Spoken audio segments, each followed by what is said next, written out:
Well met, my friends. Nexi is here, and today I am on the PTR for patch 735. And what I want to show you guys today is the level scaling that's going to be coming along in this patch. So, first of all, while I'm flying over to Sholazar Basin, let me turn down the game volume actually. This might make it easier.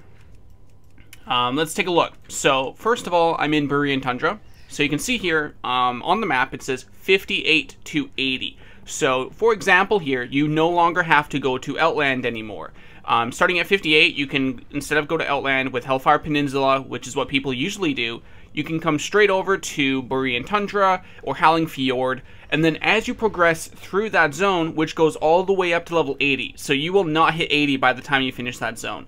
And then once you hit, like, say, finish the quest line, or you want to move to something else, you can go to, say, Grizzly Hills at 63, Zuldrak at 64, Storm Peaks at 67, 61, Dragonblight, Icecrown is also 67. So the way this whole leveling system works is, I know some of you were thinking that, oh, hey, I can go to Storm Peaks at level 10, or I can go to Eastern Plaguelands at level 10.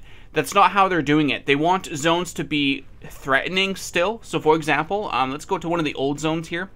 As you can see here, Hillsbrad is no longer level 20. It's now level 15.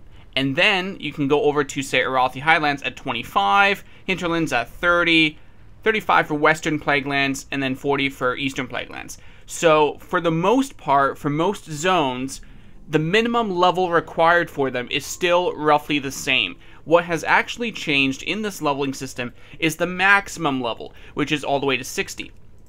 So if we head back here, most of the zones, as you can see, go to 60. 25 to 60, 10 to 60, 15 to 60. So what the purpose of this leveling system is that you don't have to leave a zone early. You actually get to stay and experience the quest line. That's the main purpose of this system. The main purpose is to allow players like us to finish a story. And I know very well the experience that Blizzard is talking about, because, say for example, Red Ridge Mountains, I really love that zone.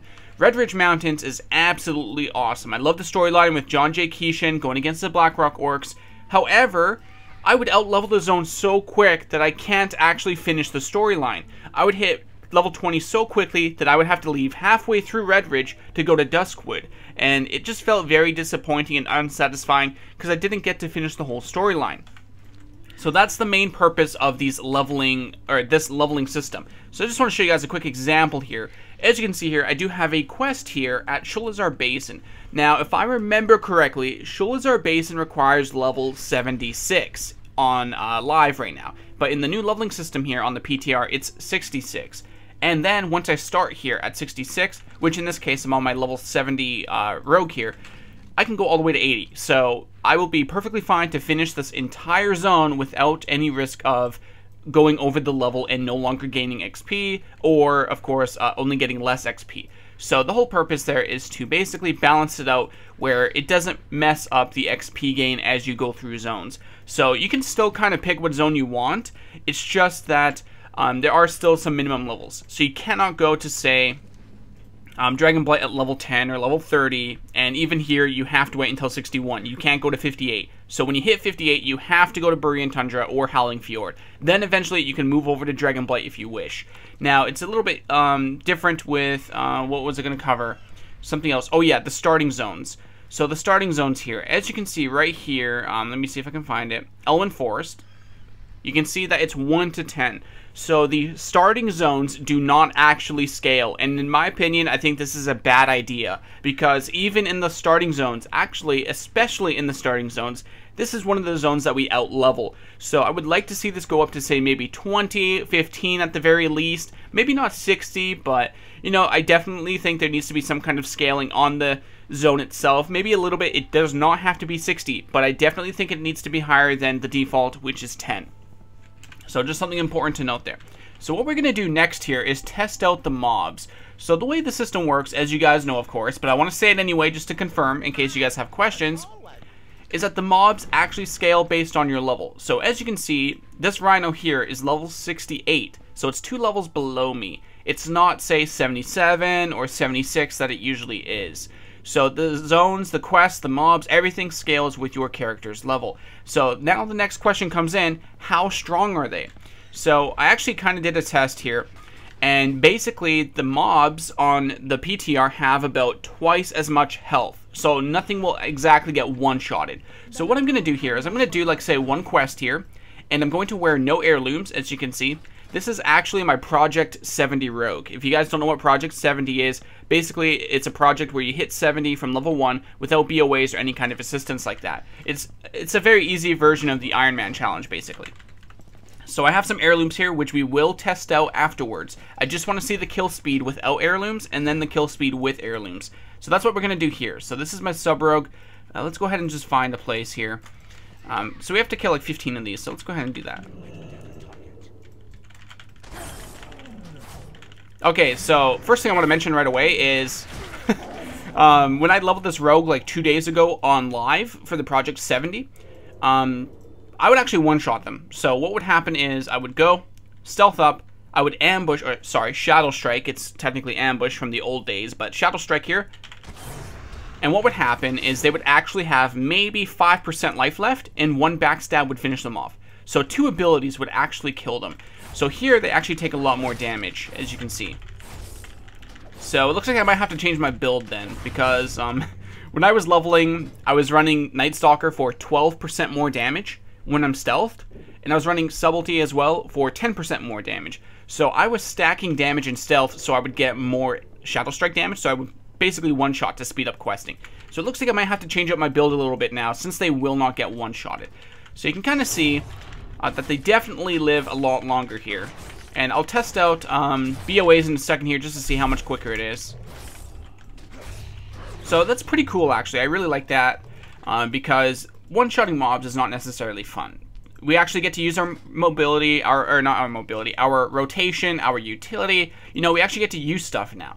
Now, I know a lot of you vanilla enthusiasts out there are going to be like, well, it's still pretty easy. But honestly, I actually like this. I like this because, I mean, not necessarily taking forever eating after every pull is the most fun. But at the same time, you know, it's not going to be brain dead easy either. And by brain dead easy, yeah, I mean the game questing in general is easy. Even on vanilla, it's easy in a sense where as long as you pull one at a time, it's not that hard. You mostly just auto attack and press like 1 button or 2 buttons. It's not necessarily difficult. It's just time consuming. But what I really want to say here is like at least nothing just dies in one hit. You actually get to play the game essentially. So we're taking a look here at BOAs now, and see it's still actually pretty good. It's not that big of a difference based off this. And I'm using BOA daggers, most of the BOA armor here. Oh, I'm missing a cloak apparently. There it is. I thought I equipped it. So I think we have everything now. So we were just missing the cloak. Everything looks to be in order. So as you can see here, the mobs do scale with your level. The quests do scale with your level. Let's take a look actually. 10,000 XP, what are we at here? About 400,000. Okay, I don't know if that's scaling. I actually did not check the quest XP on the live servers. I just know that the mobs are, of course, very different here. So just a little quick thing there on the leveling system in the PTR here for 735. I'm very excited about this because now I can actually go finish all of the quest lines for Lore Master. I think they're changing up Lore Master as well. They did mention that. So as you can see here, with Lore Master, you no longer have to complete quests. You now have to complete storylines. So if you guys remember from Legion, Warlords of Draenor, and where it started, Mists of Pandaria, you will remember that you did not have to complete 70 quests or 50 quests in, say, Red Ridge. You actually just have to complete the storylines now. So if we go here somewhere, let's take a look. Complete the town-long steps, storylines listed below. So as long as you complete them, you will receive the achievement. And that has been updated for the older zones as well, as you can see. I forget what it was. I think Desolus or Silithus is probably not here anymore, is it? Oh, yes it is. Silithus here used to be like 17 quests. So once you completed 17, you would be finished. But as you can see here, it's no longer 17 quests. It actually has a list of different storylines, which is same as questing. It's just, you know, you don't have to complete every single quest. I know right now Blood Mist Isle, which is right over here, the Draenei area, I have like half of the quest here and I couldn't find any more and I just bailed on it. So I don't know where I am on that in regards to the storyline. I just know that, you know, sometimes the quest part of the achievement is just really annoying for some of the zones. But overall, that's just some of the changes that they have done to leveling. I'm really excited about it. Same thing goes with dungeons, actually. We should check that as well.